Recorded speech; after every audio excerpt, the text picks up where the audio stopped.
Vamos poniendo el tema sobre la mesa, porque ayer el Tribunal Electoral del Poder Judicial de la Federación ya confirmó el triunfo de Américo Villarreal, esto como gobernador de Tamaulipas. Recuerda que había una gran controversia en torno a esta situación, pero a pesar de la validación, quedan muchas dudas y no se desvanece esa sombra que cada vez se extiende más acerca de la participación del crimen organizado en las elecciones, que están metiendo la mano de manera frecuente. ¿Hasta dónde llegan realmente los cárteles de la droga en la vida política del país?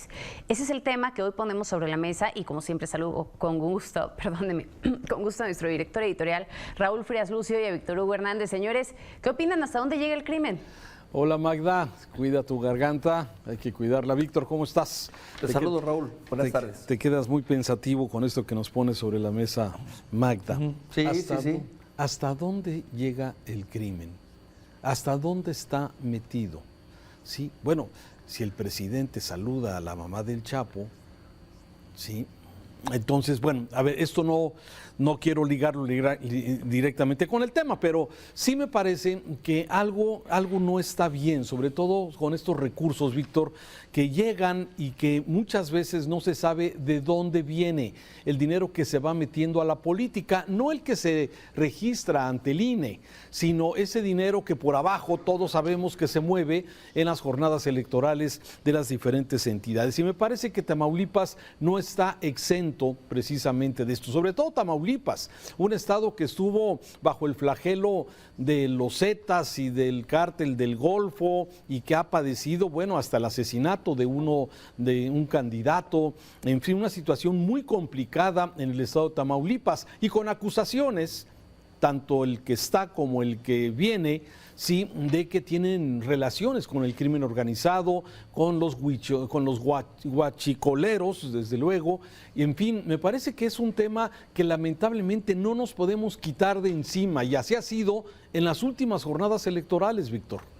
Sí, tienes toda la razón, Raúl, un tema que desgraciadamente tenemos que hacer suposiciones y cálculos porque información rara vez la tienes de manera fidedigna y de manera confiable.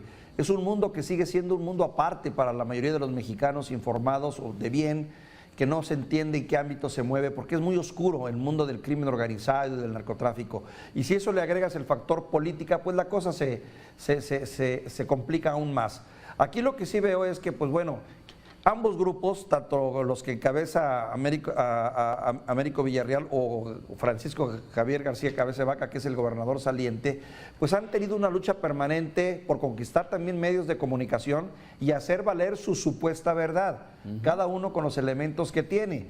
Obviamente, aquí también entran pues la opinión pública, entra lo publicado, y debo decirte que si de personajes oscuros a personajes oscuros se trata, pues yo veo que lleva la de perder Francisco García Cabeza de Vaca. Pareciera ser que Tamaulipas es un estado que es un ejemplo muy claro de lo que está ocurriendo en muchas otras partes del país. No me atrevo a aventurar en qué partes, pero que no resultaría muy difícil suponer la injerencia del crimen organizado, del narco en los procesos políticos, donde queda la percepción de que de una u otra forma se tiene que negociar, se tiene que aceptar tácita o no tácitamente la autorización de ellos para poder gobernar. Qué triste es decirlo, Raúl, pero creo que esa es una realidad a la que nos estamos enfrentando en este momento. Y como dato te doy nada más esto: Tamaulipas, 2 exgobernadores encarcelados, 3 investigados, un candidato asesinado y una larga estela de supuestos y de componendas en otros gobernadores.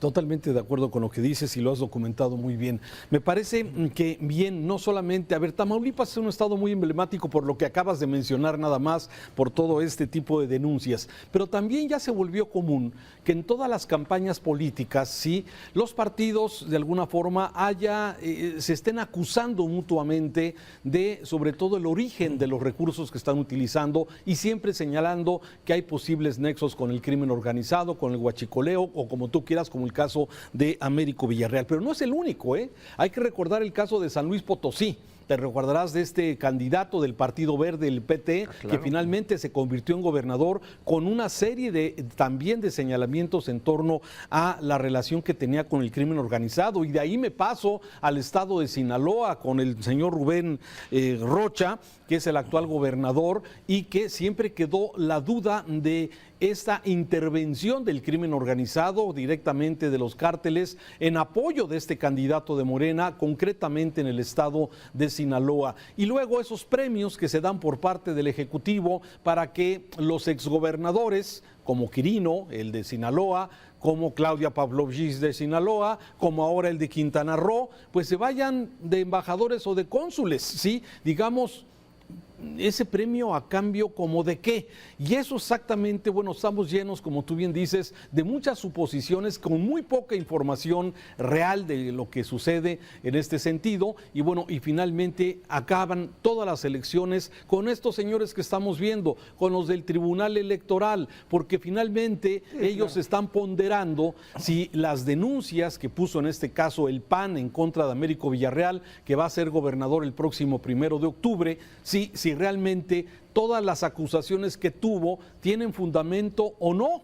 Y el tribunal pues va a definir sobre el tema electoral, pero me parece que quedan siempre muchas nubes de sospecha en torno al tema que tú bien pones sobre la mesa este día, que es la intervención del crimen organizado en las diferentes entidades y jornadas electorales. Yo haría dos observaciones, Raúl. Una, en función del Tribunal Electoral Federal, el Tribunal Federal Electoral. A lo largo de mi carrera periodística, y tú también lo has visto, hemos visto muchos pronunciamientos de este tribunal que dejan mucho que desear en muchos sentidos, ¿no? O sea, para mi gusto y sentir, es una institución que merece ser revisada o nuevamente analizada, porque cuántos malos gobiernos hemos tenido por una decisión de estos tribunales que al final del día pues apoyan tal o cual gobernador, dan por válida la elección y los resultados los tenemos a la vuelta de los años con el pésimo gobierno, con las pésimas condiciones en las que quedan los estados. Creo que ahí hay mucho todavía trabajo por hacer en cuanto a la probidad y eficiencia de este Tribunal Federal Electoral, que pocas veces se toca, casi siempre volteamos a ver al Instituto Nacional Electoral y lo hacemos como responsable de esto, de lo que ocurre en estos procesos, pero también hay que tomar en cuenta que la última palabra al final del día la tiene el tribunal. Esa es una. Y la otra, este tema de la invasión del crimen organizado, que lo vemos como una cuestión de un ente aparte, yo creo que más que hay que verlo como una parte de una realidad social que ya está aquí, que la tenemos metida hasta la médula en nuestra vida económica y social. Lo que ocurre en estas regiones, Raúl, yo así lo entiendo, es que es el instinto de supervivencia y el pragmatismo que se hace necesario para poder sobrevivir. Porque en la distancia, desde una Ciudad de México o desde un escritorio, pues es muy fácil ver y hacer un juicio sobre si o no se está o no se mete el crimen organizado a gobernar con un alcalde, pero hay que ponerse en los pies, en los zapatos de ese alcalde, de ese gobernador o de ese funcionario que pocas veces pues tiene poca capacidad para resistir el embate de estos grupos.